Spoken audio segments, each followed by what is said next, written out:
To the Lighthouse by Virginia Woolf has long been recognized as a seminal text in the modernist canon. Using her distinctive stream of consciousness technique, Woolf explores the inner lives of her characters and depicts a rapidly changing society. The novel explores themes of marriage, perception, memory, and the passing of time. The first edition of To the Lighthouse appeared in 1927. The Ramsay family, which consists of Mr. and Mrs. Ramsay, as well as their 8 children, is the focus of the story. The novel takes place over a decade, but it doesn't describe the full decade in detail. Instead, it focuses on the family's vacation on Scotland's Isle of Skye. The narrative alternates between the perspectives of several characters, depicting their internal monologues, as opposed to being narrated by a single character. The majority of the book is made up of the personal reflections, observations, and experiences of many characters during a family vacation. The story of the novel is quite simple, and can be told briefly. The lighthouse that shines out at night, at a distance from the island of Skye where the Ramsays are spending their holidays in their summer house with a group of friends, is the point, both material and symbolic, towards which all the lines of the novel converge. As the novel opens, we are shown James Ramsay, 6 years old, cutting out pictures from an old catalogue as he sits at the feet of his mother, who is knitting by the window. He is keen to go to the lighthouse tomorrow, thus realizing his profound dream. "He shall go if it is fine," Mrs. Ramsay says. "But it won't be fine," Mr. Ramsay declares. The day draws to a close, a day like many other days, made up of petty events. The children play, Lily Briscoe paints, Carmichael dozes and dreams, Tansley argues with his master Mr. Ramsay, Mrs. Ramsay knits and James cuts out pictures from the catalogue. Soon it is evening.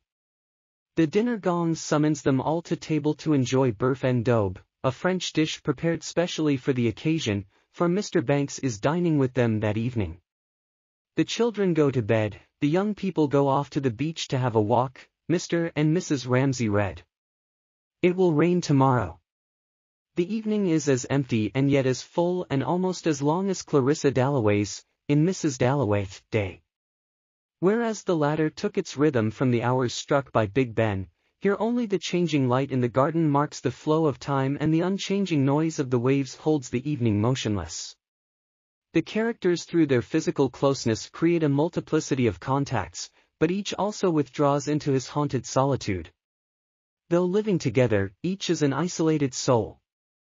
Then night comes in, everybody comes indoors, the lights go out, and that night, that few hours' withdrawal, blends with the darkness and withdrawal of 10 years' absence that flows over the empty house in 25 pages in which marriages, births and deaths are recorded in parenthesis. This is the second part which, after the personal reign of day, asserts the impersonal passing of time, and the fall of night, chaos and decay. And as morning dawns after these successive nights merged into one, the guests again return to the summer house. Mrs. Ramsay is dead but her spirit, her essence lives on and continues to influence other characters.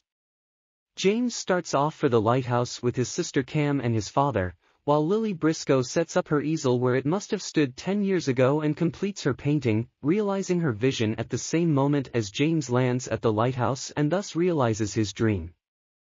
In the intensity of this second moment, duration, psychological time, has revived and triumphed over time, clock time triumphed even over death, since Mrs. Ramsay, who is dead, haunts these pages with a presence that echoes the material permanence of the lighthouse.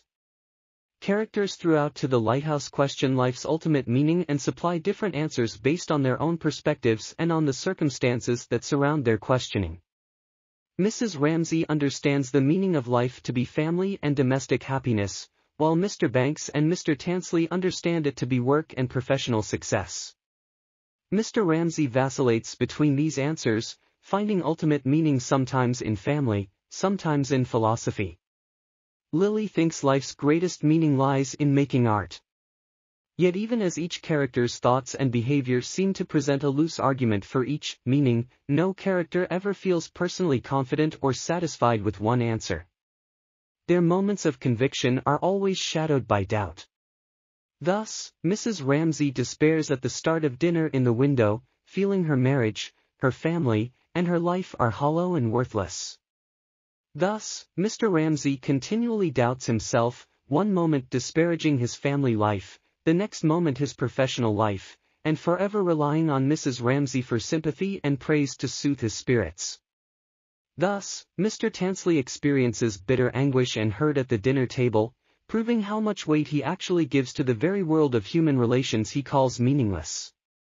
Thus, Lily repeatedly turns on herself, belittling her life choices and criticizing her painting. No matter where the characters of To the Lighthouse find meaning in their lives, those meanings are integrally related to the theme of time. A character's perspective on life is always affected by that character's relationship to time. When characters feel that human action transcends mortality to endure the ages, or when they are able to luxuriate in the present moment and feel the breadth of a human lifespan, then they are able to feel life is meaningful, worthwhile. Thus, reading Sir Walter Scott, Ramsay feels that the ongoing torch of human accomplishment passed from person to person is much more meaningful than the identity of each individual torch carrier. Thinking this way, he no longer worries about his own achievements and feels happy knowing that his work in philosophy will be carried on by other thinkers in the future. On the other hand, Mr. Banks, on tasting Mrs. Ramsay's beef dish at dinner, is finally grounded in the pleasure of the present moment and can thereby see the merit in domestic rituals he'd previously considered meaningless. There is, ultimately, no one meaning of life and, instead of reaching for one, the novel shows that meaning is subjective, contingent upon circumstance and perspective. Each life, then, contains many meanings, which shift and change from year to year, from moment to moment. Many of the To the Lighthouse characters give ideals some thought. Whether engaged in a professional, artistic, household, or romantic endeavors, everyone tries to organize the people and things they come into contact with over the summer vacation to draw out beauty or truth. In The Window, after the dinner party, Mrs. Ramsay takes a moment of stillness in the stairway and tries to identify the thing that mattered from the gathering. She wants to possess it, the dinner's ideal, to comprehend how she and others will remember it. She wants to detach it, separate it off, clean it of all the emotions and odds and ends. However, in actuality, it was just another dinner gathering that had previously been remembered. Lily Briscoe works hard to accurately depict Mrs. Ramsay and James, as well as their appearance, throughout the book. In The Window, Chapter 9, she strives to construct a truth, although she is aware that it is not a likeness, but rather a vision. She had seen it once.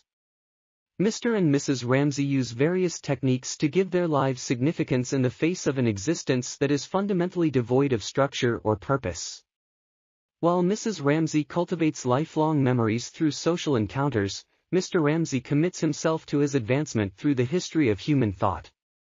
However, neither of these approaches appears to be a sufficient way to hold on to one's experience.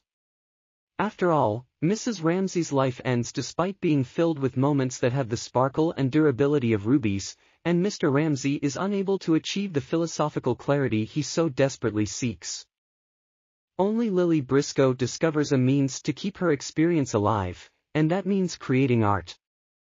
Woolf mentions the breadth of the undertaking as Lily begins painting Mrs. Ramsay at the start of the book. The word lily means to arrange and link things that don't necessarily go together in the real world, like hedges and houses and moms and kids. Lily completes the painting she began at the book's finale 10 years later, and this serves as a moment of clarity that is wrested from confusion. Since Lily comments that nothing stays, everything changes, but not words, not paint, art is arguably the sole source of certainty in a world that is destined and driven to change. To the Lighthouse is not a traditional novel. It has an element of complexity. As compared to other novels, written in that era, To the Lighthouse contains unique themes. It is very difficult to understand the main idea of the novel due to its complexity. In this novel, the writer narrates a story, which is based on the technique of stream of consciousness. Virginia Woolf is not the pioneer of the technique of stream of consciousness, but the way she uses this technique in her novel to portray themes is praiseworthy. The story deals with the psyche of different characters in depth.